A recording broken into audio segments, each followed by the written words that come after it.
Ya, Assalamualaikum warahmatullahi wabarakatuh. Selamat siang dan selamat malam. Pada pertemuan kita kali ini tentang pembahasannya adalah setelah pada pertemuan online ini kita uji 1 sampel, uji 2 sampel, dan uji ANOVA. Sekarang kita lanjutkan uji chi-square atau uji chi-kuadrat, di mana distribusi chi-square atau chi-kuadrat adalah uji statistika dengan data skala nominal dan tanpa asumsi populasi mempunyai distribusi normal. Jadi datanya di sini adalah data nominal, di mana uji chi-square adalah salah satu uji statistika non parametrik. Jadi kan statistika ada 2 ya, ada statistika parametrik, ada statistika non parametrik, dan ada juga 2 uji chi-square, di mana yang pertama adalah uji kecocokan atau goodness of fit, dan 2 uji tabel kontingensi atau kontingensi tabel test, yaitu uji hubungan 2 variabel independen dengan skala nominal. Distribusi chi-square merupakan salah satu distribusi probabilitas continuous, atau formula distribusi chi-square ini disimbolkan dengan chi kuadrat atau chi kuadrat, di mana P kurung buka X kurung tutup sama dengan C kurung buka chi kuadrat kurung tutup pangkat daripada degree of freedom dibagi 2 kurung tutup dikurang 1 E min Q kuadrat. Ini rumusnya. Sedangkan untuk ada beberapa sifat penting dari distribusi chi-square. Pertama, nilai dari 0 hingga tak terhingga, atau 0 sampai dengan tak terhingga, tidak pernah ada negatif. Yang kedua, bentuk distribusi ini adalah condong ke arah positif. Yang ketiga, ada beberapa bentuk distribusi chi-square atau family of square distribution yang tergantung dari besarnya degree of freedom-nya atau derajat bebasnya. Di mana kita lihat kurvanya adalah kita lihat bisa K sama dengan 2, ada K sama dengan 5, dan ada K sama dengan 10. Ini adalah merupakan distribusi chi-squares.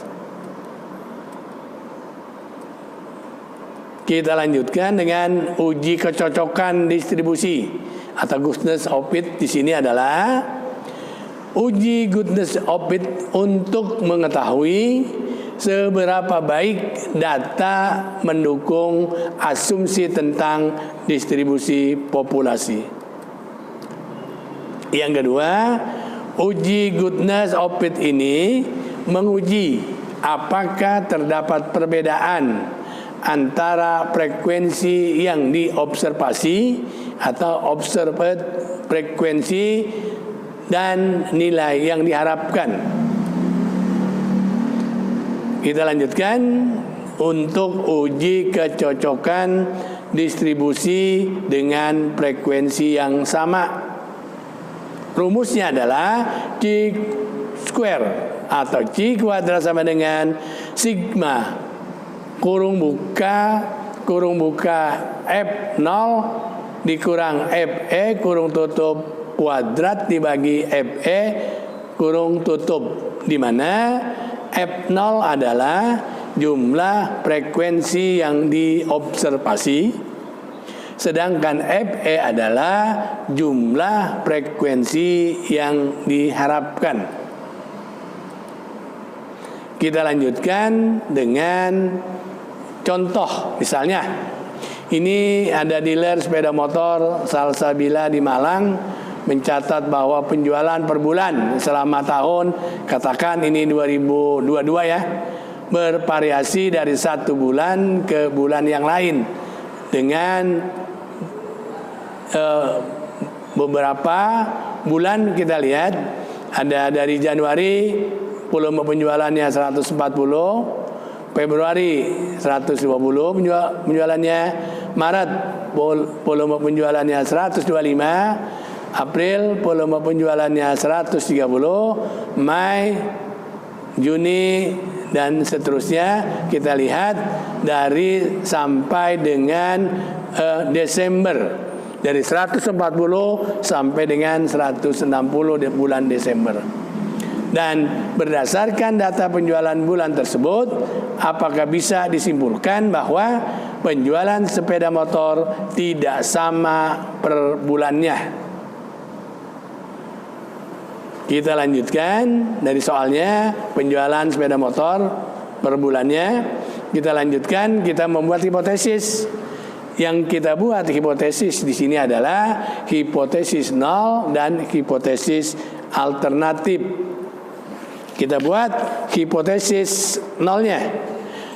Tidak ada perbedaan penjualan bulanan tahun 2022 atau distribusi uniform. Dan H alternatifnya adalah ada perbedaan penjualan bulanan tahun 2022 bukan distribusi uniform. Yang kedua, kita memilih tingkat signifikansinya yaitu 5%. Yang ketiga, uji statistika chi-square dengan asumsi frekuensi yang diharapkan sama. Yang keempat, membuat keputusan. Dari 4 langkah tersebut, kita menilai, di sini ada nilai chi kuadrat kritis pada alfa 5% dengan derajat bebasnya sebesar K-1 sama dengan 12 min 1 sama dengan 11 sebesar 11,67. 12 itu dari mana? Dari Januari sampai dengan Desember dikurang 1. Jadi 12 dikurang 1 sama dengan 11 sebesar 19,67, di mana K adalah jumlah kelas atau kategori. Kita lihat di dalam tabel. Ini dari FO-nya dari Januari sampai dengan Desember rata-ratanya 130. Jadi FE-nya 130.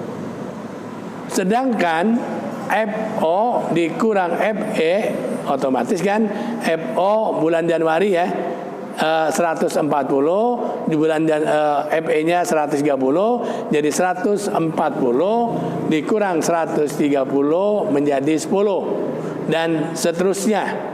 Yang Februari FO-nya 120 dikurang 130 min 10 dan seterusnya sampai dengan Desember 160 dikurang 130 menjadi 30. Jadi FO min FE kurung tutup dikuadratkan, otomatis FE min FO-nya 10 dikuadratkan menjadi 100. Begitu juga yang min 10 tetap 100 karena di dalam kuadrat tidak mengenal adanya min atau plus, sehingga semua ini dikuadratkan sampai dengan kuadrat 30.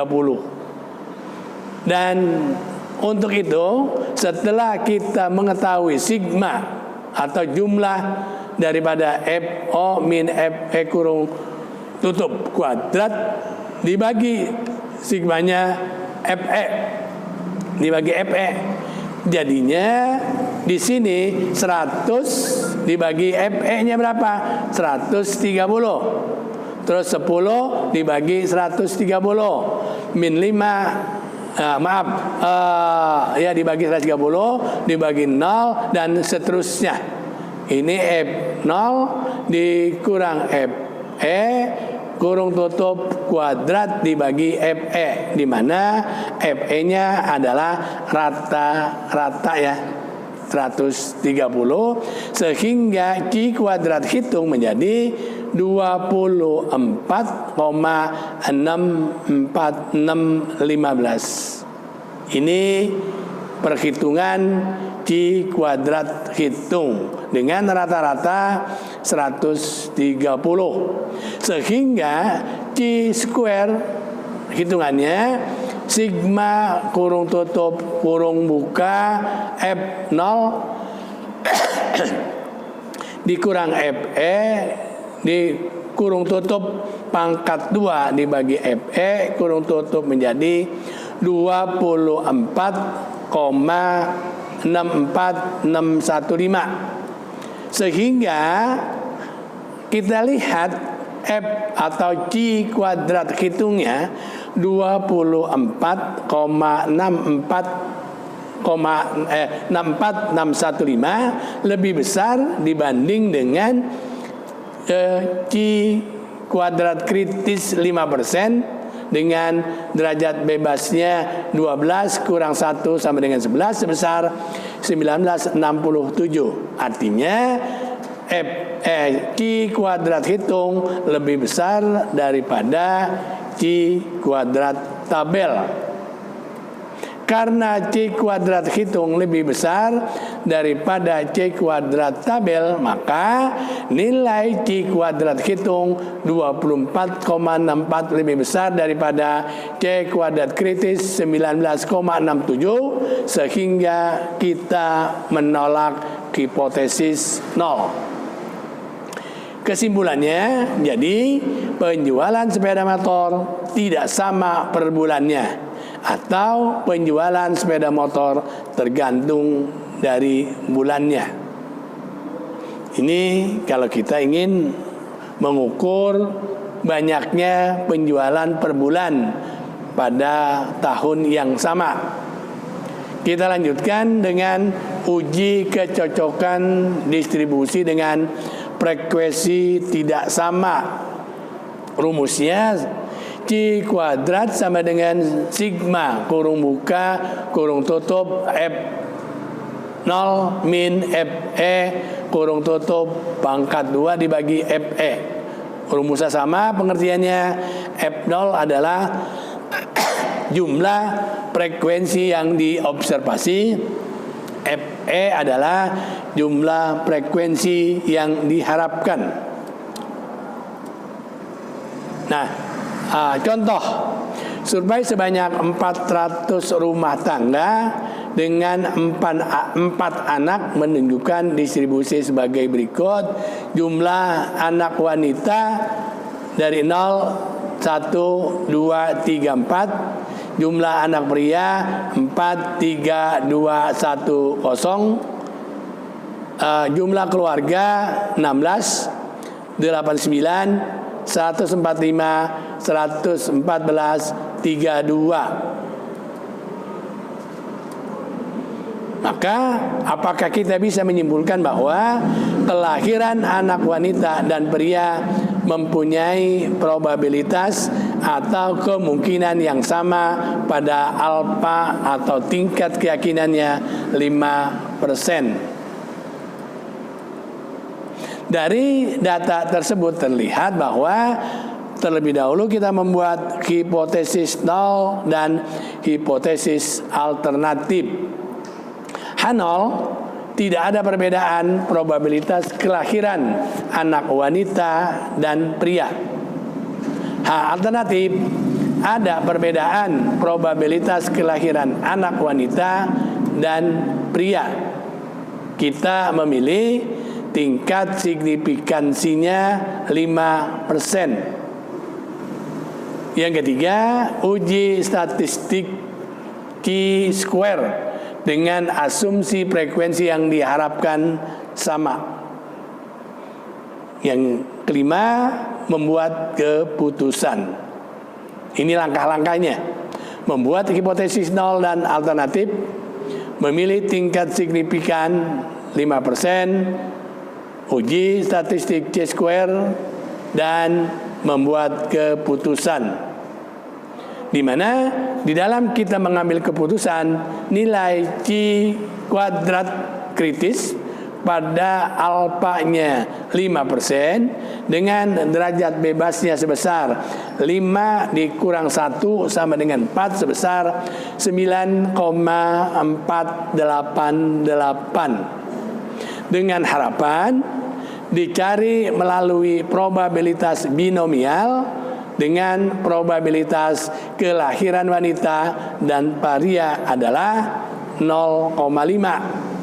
Sehingga kita membuat tabel nilai harapan kombinasi anak wanita dan pria, di mana kita lihat kejadiannya, kejadian dari 0 sampai dengan 4 dengan kombinasi 0 C0 4 1 1 4, kombinasinya 2 4 3 4 4 4, di mana di dalam tingkat kejadiannya 0 dengan kombinasi 04 menjadi kurung buka 05 pangkat 2 dikali 05 pangkat 4 dikurang 0 menjadi 0,0625 menjadi 25. Dan kombinasi 14 kita kali 0,5 kurung tutup pangkat 1 dikali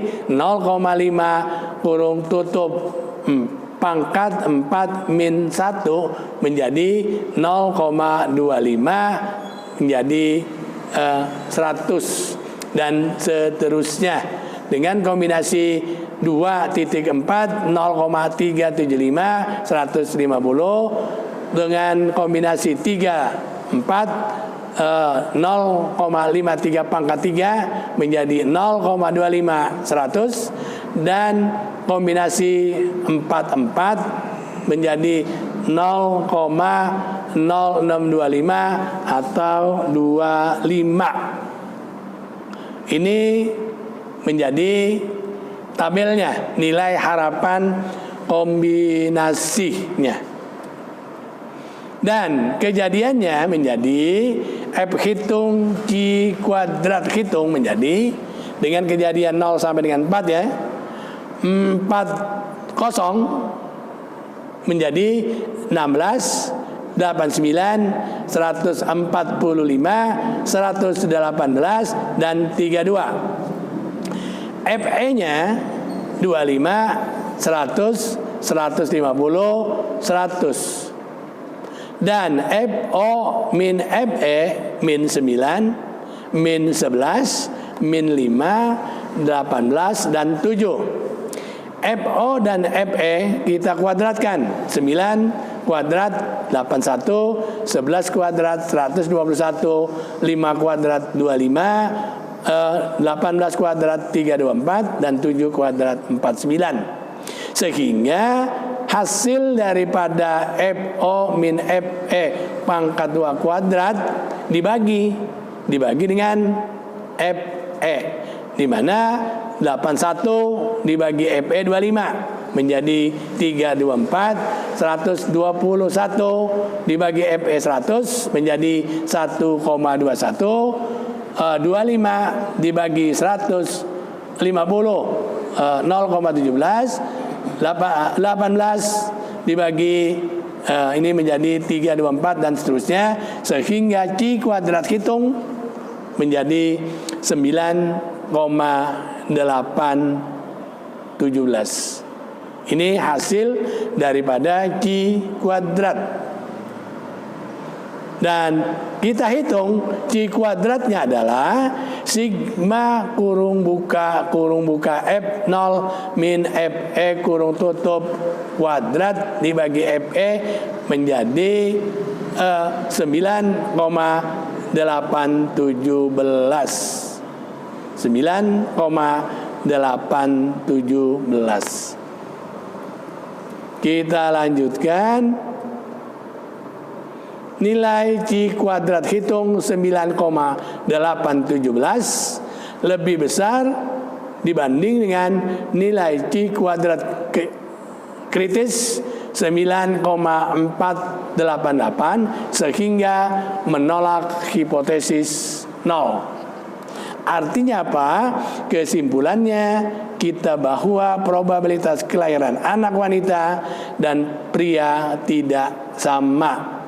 Karena kita ketahui C kuadratnya di sini 9,817 lebih besar daripada C kuadrat kritis 9,88. Jadi kita menolak H0. Artinya kita menerima H alternatif. Maka di daerah keputusan ini adalah kita menolak atau gagal menolak H0 ketika Q kuadrat kritis 9,4888. Kita lanjutkan ke uji hubungan antar dua variabel skala nominal atau tabel kontingensi. Tabel kontingensi adalah tabel yang menjelaskan hubungan antara dua variabel independen dalam bentuk skala rasio atau interval ataupun skala nominal. Uji C-squares digunakan untuk mencari hubungan antara dua variabel independen skala rasio, interval ataupun nominal. Adapun prosedurnya sebagai berikut. Yang pertama, kita buat hipotesis 0 dan hipotesis alternatif. Hipotesis 0 di sini kita buat pernyataan tidak ada hubungan antara variabel independen. Karena H0-nya tidak ada hubungan, berarti di dalam H alternatif lawannya ada hubungan antara variabel independen. Dan kita tentukan besarnya alfa. Yang ketiga, kita menentukan uji statistika C-square. Yang keempat, membuat keputusan.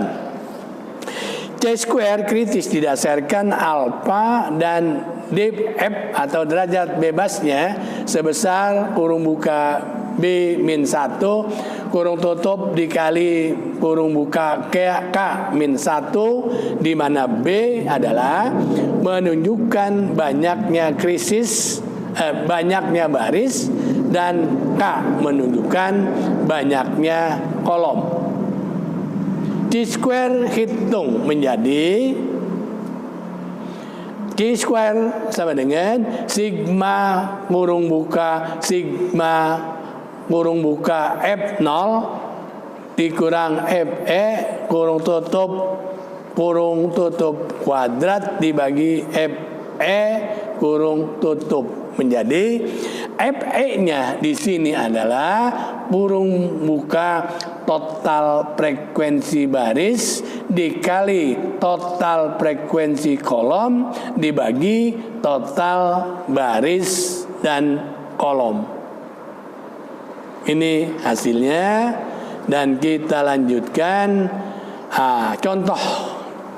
Direktur pemasaran koran berskala nasional ingin mengetahui hubungan antara lokasi tempat tinggal pelanggannya dengan berita yang dibaca pertama kali.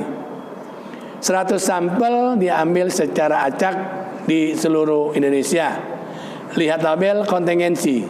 Apakah kita bisa menyimpulkan bahwa terdapat hubungan antara lokasi tempat tinggal dan berita yang dibaca dengan alfanya sama dengan 5%. Kita lihat tabel kontingensi hubungan antara lokasi tempat tinggal pelanggan dan berita yang dibaca.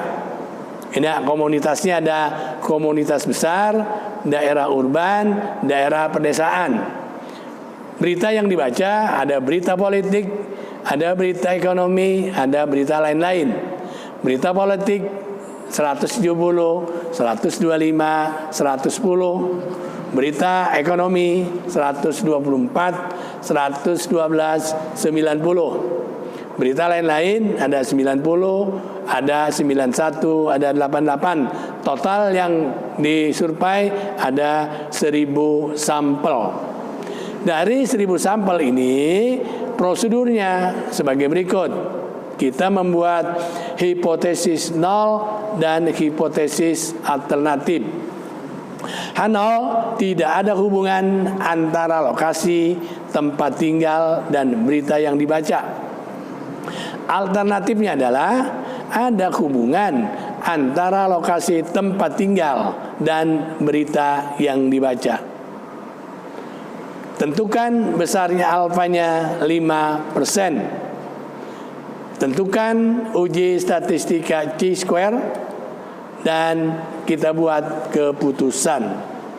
Dari keempat langkah tersebut, kita tentukan nilai chi-square kritisnya dengan alfa 5% dengan DF kurung buka B-1 kurung tutup kurung buka K-1 sama dengan kurung buka 3-1 dikali 3-1 menjadi 4 sebesar 9,4377. Jadi nilai kritisnya adalah 9,4377. Kita lanjutkan nilai chi kuadrat hitung, di mana nilai chi kuadrat hitung kita lihat berita politiknya ini kotaknya ya, ada 150 FO-nya, FE-nya 167,47, daerah urban 135, FO-nya FE-nya adalah 142,68, pedesaan 110, FO-nya 125, dengan total sama 435. Sedangkan berita ekonomi totalnya sama-sama 326 dan berita lain-lain 239 dengan totalnya sama masing-masing 1000 baik FO maupun FE. Sehingga tingkatnya kita tinggal jumlahkan semua ya. Dari 190 ya, 190 kita jumlahkan semua sehingga akhirnya kita ketahui ada 4 kolom ya. Ada 4 kolom, 190 dikurang 167,04 pangkat 2 dibagi 167,04 ditambah 124 plus 125 184 kurung buka kurung tutup 2 dibagi 125,184 ditambah 70 dikurang 91 dikurang 776 kurung tutup pangkat 2 dibagi 91,776 ditambah 135 dan seterusnya. Menjadi terakhir kita lihat 88 min 68,823 kurung tutup pangkat 2 dibagi 68,832. Ini hasil dari perhitungan chi kuadrat. Berapa hasilnya? Hasilnya 3,1559 plus 0,0112 plus 5,1169 plus 0,41 sehingga akhirnya adalah 16,4372. Nah, karena hasil Q kuadrat hitung 16,432, sedangkan C kritisnya adalah 9,3477, menjadi Q square hitung lebih besar 16,432 lebih besar dibanding dengan C kritis sebesar 9,3477, sehingga kita menolak hipotesis 0. Karena kita menolak hipotesis 0, kita terima hipotesis alternatif. Maka kesimpulannya bahwa terdapat hubungan antara tempat tinggal dan berita dibaca pertama kali. Terasa sekian pertemuan kita pada kali ini. Jadi sudah kita keempat pertemuan melalui online di sini, kita menggunakan semuanya adalah uji hipotesis. Hipotesis sampel besar, hipotesis sampel kecil, analisis of varian, dan uji square. Sekian, makasih. Mudah-mudahan bermanfaat dan nantinya dapat Anda pahami dengan latihan-latihan. Sekian, makasih. Billahi taufiq wal hidayah. Assalamualaikum warahmatullahi wabarakatuh.